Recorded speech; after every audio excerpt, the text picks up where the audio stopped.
Hello everyone, it's Jin'taan here with Farmstink, an FC within Test Alliance Please Ignore, which is a core alliance within the Legacy Coalition and also my home, which currently takes up a huge swath of the south of Eve. What can you tell us about Test Alliance's general attitude towards PvP, and what scales of fleets do you generally run? Well, the general attitude towards PvP is we like it. I don't know what to say about that so much. I mean, Test is the new block on the block, so to speak. We specialize in large fleets, combined arms warfare with capital subcaps, bombers, everything we can put on the field. We really specialize with bombers and activity denial with our Predators group. It's one of the best in the game. It's pretty scary. I guess from a general PvP standpoint, our leadership sort of wants us halfway between kind of, we don't care if you're shit level of goon swarm activity. And then on the other end of the spectrum, you have like no weekend warriors allowed. You know, everybody has to have a Faxalt like PL and NC. They kind of want to keep us halfway between that, which is good for the average line member, right? They get to get big scale fleet content and not feel like they're just throwing ships into a meat grinder. So it's not like ultra high intensity, but it's not ultra low intensity. It's the cardio of workouts of alliances. Yeah, you know, just put Test on a treadmill and we'll just sit there and run all day, I guess. So what kind of fleets are you generally running then, Leo? What size are they? I run everything. Everything except solo. I guess I've never really gotten into the solo scene, so maybe I'm not an elite pilot after all, but never claimed to be anyway. But I run small gangs with the Corp, Dreadit, and with Predators. Occasionally I'll join in on those. I like to fly Interceptors and Sabres. We call that one my spirit animal. I run large fleets all the time, mid-sized fleets. I've dropped supers a few times here against Red Menace Coalition, so I do it all. Do you specialize in any of those particular scales of fleet combat? Right now, let's call it the large scale. And you know, I've only been on the scene for 2 years. That sounds like a long time, but compared to the other FCs in this game, it's not that long. So I'm still behind the learning curve on a lot of this stuff. So you've only been FCing for 2 years. Wow. How did you get into it then? Because you've come fairly far for that period of time. Well, okay. I guess I've only been really seriously FCing for 2 years. I got my feet wet like 8 years ago when I first started playing the game. I was back in college. I FC'd for an old alliance called Vanguard Dot, which a few people out there might have. It was a pretty small alliance. That was my gateway into nullsec PvP and FCing and leadership and all kinds of stuff. That alliance more or less died on my back, and so I left for a while and went AFK. And right before it died, interestingly enough, along with the Max Damage 2 campaign, Test Alliance was just starting up. And so I had gotten interested because I was on Reddit a lot, and so I was like, oh, there's a Reddit-based alliance. That's really neat. It's like Goons, but maybe they're not a bunch of assholes like Goons. Which, wrong or right, depending on your point of view there, I guess. But when I came back, I joined Test in the Fountain War, and I'd really gotten, I'd gotten burned out on trying to run an alliance and run large fleets, especially because I didn't have all the tools that make that easy. So all I wanted to do was say, okay, I'm going to play for an hour today, and then I'm going to stop. And the best way to do that was to grab a free interdictor, not have to make any of my own money, which I never did, and just run around and fly a Sabre until it blew up or until I got something done. Having had a little bit of FC experience, that gave me the ability to anticipate what my FCs would want with interdictors. And I can still recall to this day, there was a time where Pro God Legend was running, with Nully, he was running a test fleet back at Fountain War. And he was like, okay, I need all my remaining dictors to X up because we were trapped in a system with some goons or something. And so I convoed him, or he convoed me. He said I needed to go to a gate and then pop a bubble when he said so. And of course, he was just setting up a simple defensive bubble, right? Which I'd done a few times before. So I do this. He lands his fleet on the gate at 0. The goons all land at like 50 off.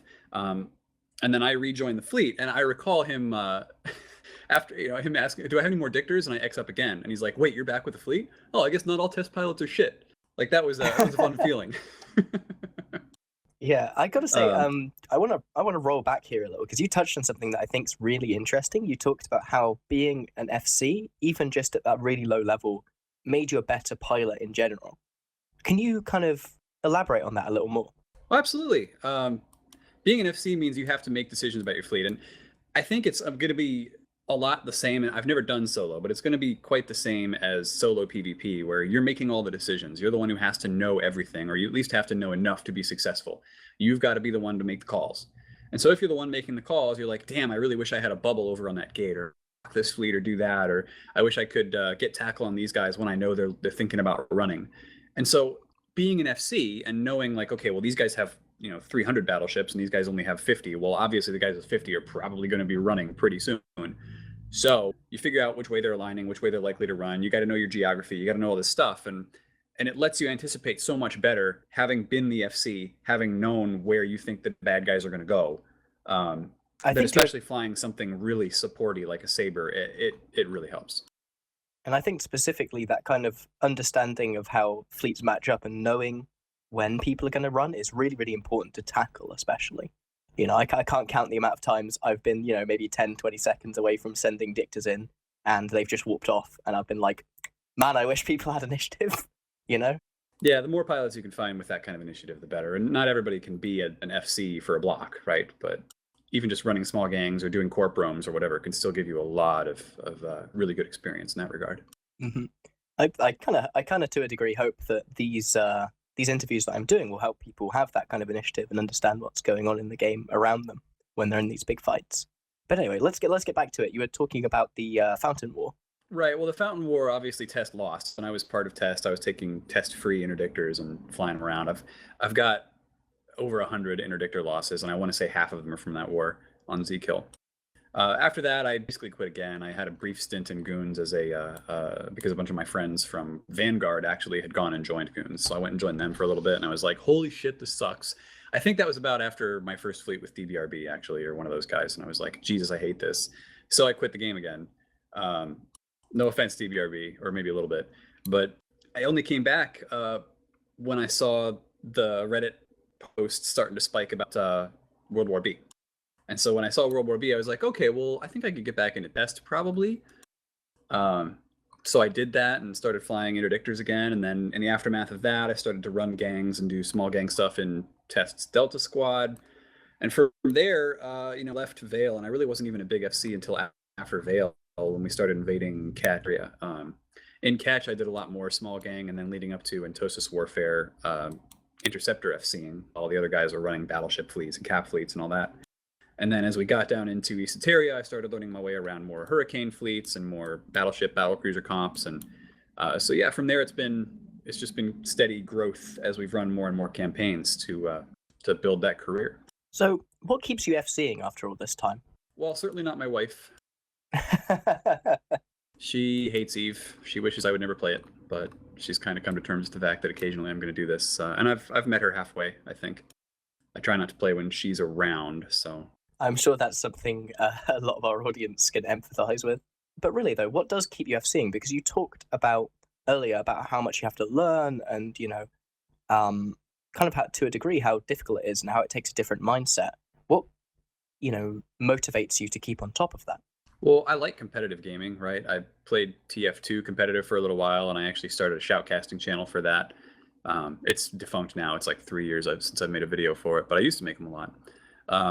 I did League of Legends and still do occasionally just as a casual competitive thing, but this is the competitive game for me right now, and I can play it a bit like an RTS. I don't know if you've played the Total War series or whatever, but when you're running a campaign, it very much feels like playing Total War, right? Where you've got the campaign map, and then you can zoom in on an individual battle and be like, okay, I really got to command this one right here, right?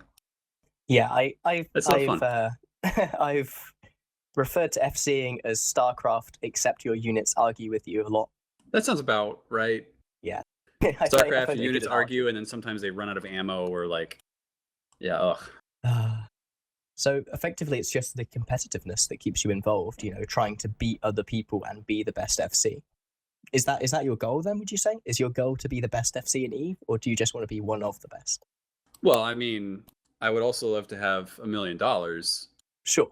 Yeah, point being, like, I don't think I'll ever be the best. I think there are people out there who are always going to be better than me, but I do want to continuously improve and improve the win rate for Test, so to speak. I think that's a very good goal to have. So, talking about Test and Test win rate, how do you think working with Test has shaped your style as an FC? As I often find FC is kind of adopt different strategies depending on the tools they're working with. How has test shaped you as much as you've shaped test? Well, I guess for the basics, you can just say, look, I've had to work with everything from small cloaky gangs to interceptor fleets to everything that test uses in the meta, all the way up to supers and battleships and all that. And I'm still getting my head around some of the finer points of their positioning and maneuvering and all that. And I still forget a few things here and there about their matchups. There's a few incidents that we don't need to name right now, but I'm sure everybody can comment on the video. But I've got a huge array of tools now that I didn't have when I was first starting as an FC, right? We've got recon, we've got test intelligence, we've got a logistics division that can just import stuff when I need it. So I can just focus on FCing, right? I can focus on, look, I've got a team around me that's going to do a lot of the things I need them to do, and maybe they're not perfect, or maybe they're not 100% reliable, but I don't have to have 5 accounts to Titan bridge my entire fleet over here or do what I need to do. I've got people who can do that, and it's great. Like I like the team environment that we have. In addition, I've been learning a lot from Vili and ProGod. So Vili is a very cautious FC. He puts a ton of preparation into every fleet that he runs, and sometimes you don't always see that preparation. So I try to pick his brain about that as much as I can. Like, how are you preparing for this? What did you do for that? On the other hand, ProGod is very experimental, right? He's very focused on the theory crafting and, hey, we're going to try this, we're going to try that. And someone once described it to me as like, when you go on a ProGod fleet, 80% of the time, it's some new doctrine that just dies horribly. But then 20% of the time, it's amazing, right? Like Goku fleet is making a comeback, and I freaking love running Goku fleet. So it's been fun taking the fun experimental side of ProGod and the cautious side of Vili and preparation side of Vili and saying, how can I make that into sort of a really solid style of FCing? And now they also both have a lot of experience on me at block warfare level, right? Just like most of the guys do over on the other side of the pond, whether it's Goons or PanFam. I'm still relatively new to this. So there's some things, just some simple things like, where do I warp in? How do I position? How do I do this? That I'm still having to think about, that the other guys are just like, yeah, you always do it this way, duh. That's very interesting. So you're kind of trying to do a by their powers combined thing as you're learning. I love that. That's I think that's how. Yeah, I don't know what you would call that. I don't know what you would call that particular Voltron. And I'm not going to try to make a pun because it's going to come out really horrible, and I'm bad at puns. I've learned this back when I ran a YouTube channel. My puns were freaking awful, and I guess that was part of the charm. But we're gonna steer clear of that. Fair enough. So, talking about your style, then, what would you say your biggest strength as an FC is? What is the part of the fight where you really excel? Well, that's tough. I think I'm really good at distributed fights. So a lot of the early FCing that I was doing was around Entosis warfare and knowing whether or not I could keep control of a certain number of nodes and trying to know how many hostiles were around, how many Entosisers they had, what kind of gangs they had running around. I don't think I'm as good as like a Ragnar Bile out there. He's spent years really autistically focused on it, but I'm getting pretty good at that. So yeah, I'd say that's my strength actually is running distributed fights where we're getting pretty good at kicking and curb stomping most alliances in this game with regards to Entosis now. How do you say that the Entosis changes interact with that? Because as you might know, there are changes coming to that system soon. Do you think that's going to make? Yeah, no, we're that's going to be an interesting one. The key to Entosis is to understand that if you're in an environment where you have superiority, it should be really simple. You can just drop caps on every node and win every timer if you want. If you're in a position of inferiority, you don't get to drop caps because they're just going to get demolished. So it's the inferiority position that you have to really think about how you're going to win this and what you're going to do. And yeah, it would be really nice if we had someone here. Well, yeah, we're going to have fewer nodes total. So when we're in an inferior position and somebody just wants to control 2 defensive nodes, how do you get them off of those nodes, right? Are they dropping caps, or are they dropping just brick tank battleships with faxes on standby, or what are they doing that you can mess with? Yeah, I just wanted to note that fighting from a position of capital inferiority is something I'm very used to. Really? Shockingly, yes. So conversely, what would you say your biggest weakness is, though? What's something that you've identified that you need to work on in the future to become a better FC?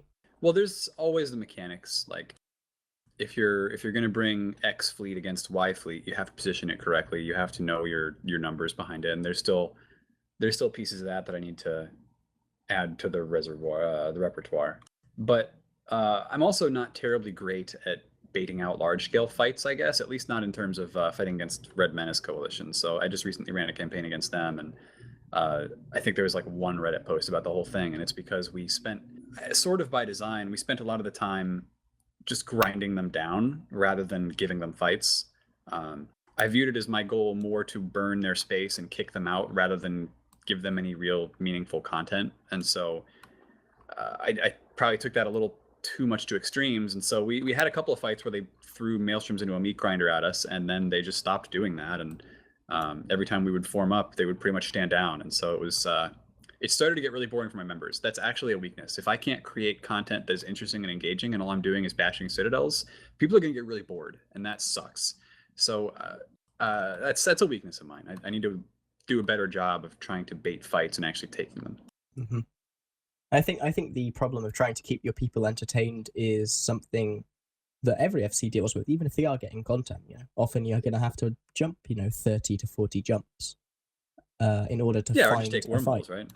Yeah, of course. We've never had problems with that in test. Definitely not. There's definitely not many stories.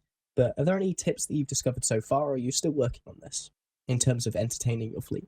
I mean, the biggest piece of it is just trying not to overform for targets. All right. So what's one tip you would give to a new FC? Perhaps something you wish that someone had told you right at the start of your own FCing career, perhaps when you were in Vanguard, for example. Tips I would give to FCs. Well, some of the stuff I'm trying to learn here, I think would work well for other FCs as well. You want to try to think in terms of just establishing procedures and heuristics, right? You want to have a heuristic for everything so that your mental resources are free to deal with unexpected stuff. For example, if you land a Ferox fleet somewhere, there's immediately three things you're going to do. Align here, prop mods on, hardeners on, right? And you're going to say those things on comms. And you just want to make that rote so that it's not something you're having to think about like, oh shit, I forgot to tell them to turn their hardeners on. Oh, geez, some of them are dying with 5,000 damage. Not that most people should be dumb enough to fail to turn on their hardeners, but it's a kind of reminder thing that you want to tell your fleet every single time. Again, another heuristic, for example, if you've got a big brawling fleet, bad guys warp in on you at sniper range, you want to know, okay, well, if I can turn on a prop mod and be on top of them before they can warp out, like say I'm within 70 kilometers and I'm in a fairly fast ship, we're going to go into them. If I'm 150 kilometers and I know their lock range is only like 200, I'm going to burn away from them, or I'm going to try to warp out. It's all going to depend on the specific comps you're facing, but there are some heuristics you can put in that are like, I don't want to have to think about this. I just want to think about like, how am I going to position my probes? How am I going to get better on top of them? Knowing my ranges versus their ranges in the back of my head. I think that's one of the most important things for people to get down. And a lot of that is just Python warrior, right? So, okay, if I've got an enemy rogue fleet and it's got vultures running info and shield links, like how many maelstroms does it take for me to blow those up? At what range, right? How far can they lock? What's their damage at max lock range? Can I actually tank 200 rogues, etc.? That's the kind of thing that you just have to sit down and learn, and then build your mental procedures so that when unexpected things happen or when you're wanting to get the advantage on someone, you've got your mental resources available to do it. That's a really, really good point, especially the Python warrior, as that's something I did when I was starting to learn to FC. I printed off screenshots of every major ship that I expected to fight's HP values so that I could just look up and know. I wouldn't ever have to guesstimate it. I would just know. And that's something I think a lot of FCs miss. They want to kind of be that rockstar FC who just knows everything instinctively and just does what they feel like, rather than putting in the work to improve. Well, yeah, like nothing as far as I can tell is total instinct, right? You talk to Pro God or Villy, and they want to see that okay, a maelstrom does 10,000 alpha at close range. How many close range maelstroms do you need to blow up a Macarial, right? If you can't explain that to them quickly off the top of your head, it's not because you're an idiot, it's just because you haven't done the Python warrior, and they have. So, in the past, when we've come to this second part of the interview, we center our discussion on a doctrine, and typically these doctrines are big, well-known part of any large alliance's options, like rattlesnakes or maelstroms, where the theorycrafting has already been pretty much solidified over years and years and years of compounded work. However, I understand that you're going to be talking about something a little different, and a doctrine that you invented yourself.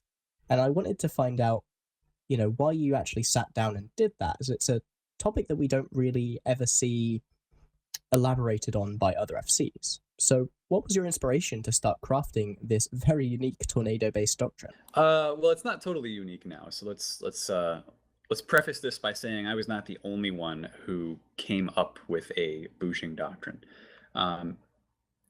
Around the time that I was starting to try out a bush doctrine, Initiative was trying it. I know they had a Snatch fleet, but they were also trying a Raven doctrine. When I finally put tornadoes into the comp, Bjorn B was roaming through catch with bushing sniping cruisers. But despite the fact that Initiative and Bjorn and a few others invented their versions of this, I really did come up with it without knowing that they were also developing the similar doctrine, right? It was a case of convergent evolution, as it were. Really, I came up with it on a plane one day because I was bored and my phone ran out of batteries. I happened to have a notepad and a pen, and so I just started thinking about Eve because that's what nerds do. So I was thinking back to the days of glass cannon snipers because I'd flown in a few of those fleets with Rokes, whatever you could fit here. Back in the days where it wasn't like a set doctrine. It was just bring a battleship and make sure it can lock to 250, right? But I was thinking about how the meta really shifted away from glass cannon snipers for a variety of reasons. One, it's easier to get to probe warp interdictors on top of them and bubble them, and then you can catch them and you can murder them. There's more AoE damage now. Fighters are more severe. There's just so many things that have pulled the meta back away from sniping with really, really non-tanked ships. I was thinking about how nowadays, we've got these command destroyers, right? Like we've got this really neat mobility tool, although it is very limited because you've only got this 6 kilometer radius around the command destroyer where the boosh actually happens. But I was thinking on the plane, like, well, maybe there's a way that you could just like ball up your entire fleet and boosh it around. Now, when you say ball up your fleet, I'm thinking to myself, okay, well, what if somebody warps in smart bombers, or what if somebody bombs you? And I'm like, okay, well, how would you stop that? One, you could just boosh around constantly so that nobody could ever get that 8-second cycle time probe on top of you fast enough to actually catch you. But the other way you could do it is, well, I mean, here's the thing, right? If all your mobility is tied to command destroyers, bubbling doesn't stop that. So why not just bring a Hictor around with your own fleet, bubble yourself so nobody can warp to you? And so it was like, this light went off in my head, like, well, wait, one of the biggest problems that snipers have, which is getting bubbled, is now one of their biggest benefits. It's a defense point, right? It's I'm going to bubble myself, and if you try to warp to me, I'm just going to boosh once or boosh twice away, depending on what I think your range is, and I'm going to snipe you from range. And you're not going to be able to lock me, like, ever. It's great. So the light bulb went on. I started drawing on a pen and paper. Sadly, I don't have those drawings anymore, and they're kind of garbage anyway, so I don't think I'd share them. But that was how I came up with it, was just being really bored one day on a plane and deciding I really wanted to make glass cannons make a comeback. One thing I do have to ask is, do you think that the addition of MJDs to attack battle cruisers will make this doctrine better? Yes, it will. So I want to talk about real quick, a segue into like the different versions of this doctrine around Eve, right? Because when I was developing the Boosh NATOs, in it was Booshing Ravens, and NC adopted a Booshing comp, and PL adopted a Booshing comp after seeing, I think, in it do it. I believe that's the history there. The way they were doing it was vastly different from mine. I put together sort of like a proto doctrine with just the command destroyers, the Hictor for defense, and the damage, the tornadoes. And I only ever ran it with a maximum of like 50 dudes. There are weaknesses to that I realized going into it. I was like, look, if somebody brings, a fleet of 50 interceptors with probes, I'm just going to dock up because I have no way, I don't think I have a way of dealing with that. Well, when you're initiative or when you're NC and your whole goal is I'm going to keep iterating on this until I can actually make it work as a doctrine, see if it'll work. You add things like, okay, well, my ships are actually going to be more tanked. I'm going to use battleships instead of battle cruisers, so they'll have some tank. They'll be able to use smart bombs on interceptors. We'll bring in like 20 or 30 Scorpions with burst jammers, so that if interceptors warp in, they'll lose lock and everything, and the scrams won't apply. Everything that they did was a better iteration on the doctrine than what I have. Mine is not the optimal version of this doctrine, not at all. And I think right now the Boosh doctrine to beat is what NC has, especially because not only do they have the Rogue fleet itself with very good defense against all of the incoming interceptors and anything that can scram them down, but in addition, they've got supporting fleets that do their very best to pick off the most relevant threats. And sometimes the most relevant threats to these fleets are interceptors, right? Like I'm talking about. So we've had to go through quite an iterative process in test when fighting against the NC Rogues, just to figure out how not to get our interceptors completely demolished by one smart bombing mock warp in. I kind of forgot your question. No worries. This all started from a question of whether MJDs are going to make them better, Oh, right. which obviously they will. So the deal with the battleships is that they get to use the MJDs, and what I've seen is that even if you try to catch the Rogue fleet or the Raven fleet or whatever, even if you break up their formation, which really is critical, if you lose that 6 kilometer radius, then you start to lose lots of different ships because you're not bushing everybody with your fleet. And once your fleet is strung out and spread out, it's easy pickings. But you have to be able to scram each individual battleship, or the battleships just get away, right? Now, the battleships aren't the most expensive part of that comp, obviously. You're bringing command destroyers, command ships, you're bringing sometimes a few T3Cs or whatever, your logistics. There's some linchpins in those setups, the Hictors, that will be more expensive, easier to kill, and will shut down the fleet harder than if you just kill their Ravens or their Rogues. But it makes it so that you're almost never going to whelp this fleet, because if the formation breaks and if your command ships start getting scrammed or whatever, all the battleships are just going to pick a direction, starburst out, micro jump drive. So you've got this 100-kilometer sphere practically of or half sphere at least of battleships, and then they can just pick a warp out on their own, and maybe one or two of them get caught by a probe warp in or something, but most of them just get away. It's adding that to the attack battlecruiser gives them that same ability, where rather than me having to play really, really safe and keep a command destroyer or two on the back burner at all times for panic bushes, the panic bush becomes the thing the tornado does, and the tornado can just get out by itself. And so I can keep using all my command destroyers for what I intend to use them for, which is mobility and positioning. So yeah, it does. It'll help. So originally I was going to ask the question here of kind of what points of power did you intend to create with this doctrine? What were you trying to leverage? But I think you've talked quite enough about that. It's obvious that the mobility and the ability to shoot from very, very long range is important. So I'd like to ask, what do you think is the biggest concern? From my point of view, one of the hardest things about running a boost fleet is the difficulty of keeping your opponent engaged. Because if you're sitting at 300 kilometers, it's very difficult to convince other people to stay on the grid. You've got to force them there. So have you developed any good techniques for doing that whilst keeping your points of power intact? Long story short, no, I haven't, because usually what I use the tornado fleet for is just kind of messing around catch and seeing if there's any groups like Scourge or Goons or whoever happens to be roaming through the area that want to come attack my fleet. And if they don't want to attack my fleet, I don't really get to do much else unless Brave happens to have a standing fleet up and they're going to go fight somebody, and then I can bring them in. But then I'm competing with Predators, because Predators show up and catch, and they're like, "Oh, there's a cruiser fleet. We're gonna go bomb them," and I'm like, "God damn it!" So no, it's the problem I have is the problem a lot of fleets have, but magnified, where I can be bushy and I can dance around all I want, but if somebody doesn't want to fight me, they can just kind of turn around and walk away, and there's nothing I can do about that, because especially with these tornadoes, they're zero tank on them at all. So if I try to take a gate and somebody tries to catch me on a gate, they're going to kill one or two of my ships right away. I'm going to get shredded anytime I'm not set up for bushing. There are, maybe Test will try a bush rogue fleet one day, but there are ways that you can force a fight against a bush fleet. And one of those ways is to be on a Citadel grid attacking a Citadel. If you're attacking somebody's assets, they're going to come out and try to defend them, and they are forced to deal with you because you're dealing damage to the Citadel from 300 kilometers away, or else you get to kill their Citadel. So that is a way to force a fight, and I think it's kind of the main way to force a fight in EVE right now. That's just the meta, is if you really want a big fight, it's going to be over a Citadel 9 times out of 10.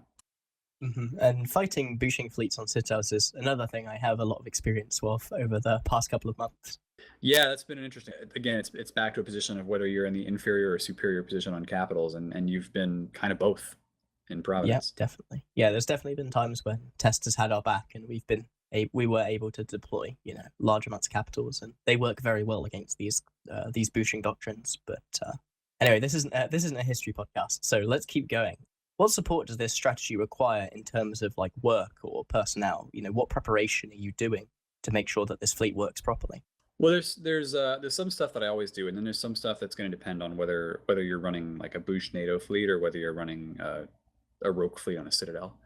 I'm not going to bring tornadoes to Citadels, because the Citadel just kind of has to spit at them, or you have to make one mistake and they all die. The rogue fleet, you can actually make a few mistakes and you'll still live. But the rogue fleet requires a lot more support. So I talked about how NC has a separate supporting FC just running, smart bombing legions or mocks or whatever, trying to kill interceptors as a threat. They've got somebody just punting dictas alone. That's it. So I'd love to have that in tests. I don't think we do right now, but it's something I keep pushing for, where we need somebody who just grabs everybody's interdictor alts, tells them to uncloak one at a time, probes them to where they need to go, and they go there. The biggest weakness of a booshing doctrine is that once you boosh away from somebody, unless you've got a way to hold them down, you can't tackle them. So you need somebody dedicated to just doing that, to punting an addictor every time they warp into you, so that you get to hold them down at range for 2 minutes, 3 minutes, whatever, until they burn out of those bubbles, and you get to pick them off. If you don't do that, they can warp in, you boosh away, and then they can warp out, and you only get like 1 kill. And it's like, is that worth it, right? So you'd want to have somebody punting dictors. You want to have somebody dealing with the extra threats.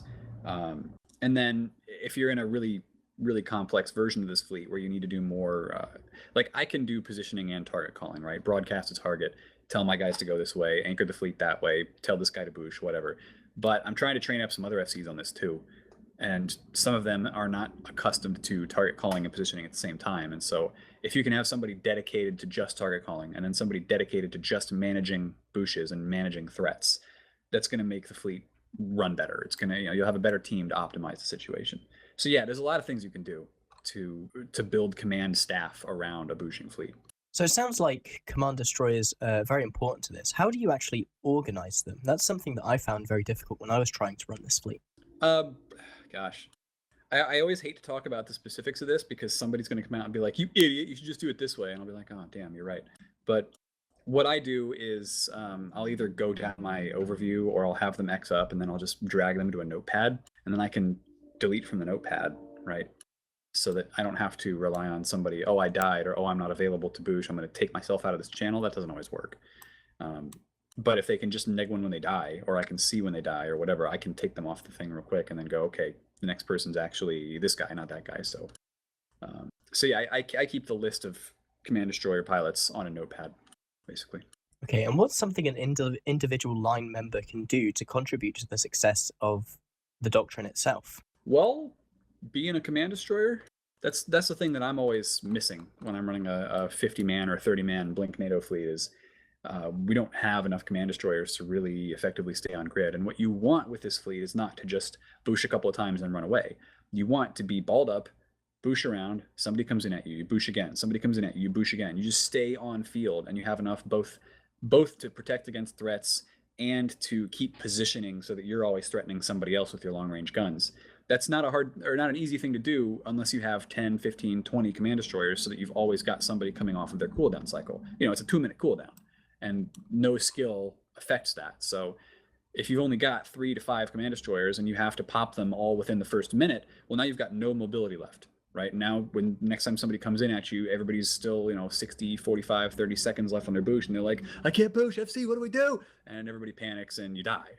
I haven't whelped a tornado fleet except once, and that was back before we even invaded Ketch. I whelped it to bombers, interestingly enough. But yeah, you always need more command destroyers. So train a ship, train an alt, train a whatever into a command destroyer because they are critical tools in the meta right now. And anybody from any alliance should be doing that. But I'm specifically entreating test. Please, more command destroyers. A very heartfelt plea there. I hope that your line members hear it. Do you have any other final kind of comments about this, fleet and how you use it that you think are important to it? Final thoughts. I will say this is the first time I ever came up with a doctrine on my own and put it to the test on my own. And there's a lot to that. I mean, especially when you're doing something that's kind of expensive. So, the first import of a dedicated Blink NATO fleet that I ever did costs like 8.5 billion ISK. And so I'm like, okay, I just, practically could have bought a Fortizar hull, and instead I'm importing a bunch of ships to try out this doctrine that might totally fall on its face the first time somebody spits at it. So I'm taking a risk, right? At the end of the day, I'm doing Python warrioring, and then I'm transferring that to the actual game, which is, I think, where a lot of people get hung up. You see a lot of Python warriors, a lot of armchair generals who are like, oh, wouldn't this hack fleet be really cool? You just have to do this, you just have to do that. And what really separates the wheat from the chaff there is, okay, do it. Go import it, or go find somebody to import it for you, take the fleet out, and actually try it out to see if all this shit you're talking actually makes sense. And so this is the first time I ever really just sat down and said, okay, I'm going to do it. I'm going to import it. I'm going to put it out on the table, and we'll see if New Eden can handle this shit. And it turns out, as I was doing that, other people were doing it too, and it seems to work okay. Yeah, there is a certain level of mad pride you get when some crazy idea you come up with works out, though, isn't there? It's, in my opinion, it's one of the most rewarding things in EVE Online, especially if other people start using it. Yeah. Oh, I wish I could claim credit for being the inventor or for influencing the NCPL strategy of using them or whoever. And I don't think I can, because I think simultaneous to me fucking around with blink natives and catch, I think NC and PL were learning from initiative, right, where they were really iterating back over in Fountain. So I wish I could. I don't think I can, but you know, maybe one or two of these FCs was like, interesting that you're trying that. All right, well, thank you very much for your time. It's been wonderful having you on. Do you have any shout-outs before we go? I guess I just got to give a shout-out to Farmstink for continuing to allow me to play this video game. That's pretty much all I can say. All right, well, take care and fly smart.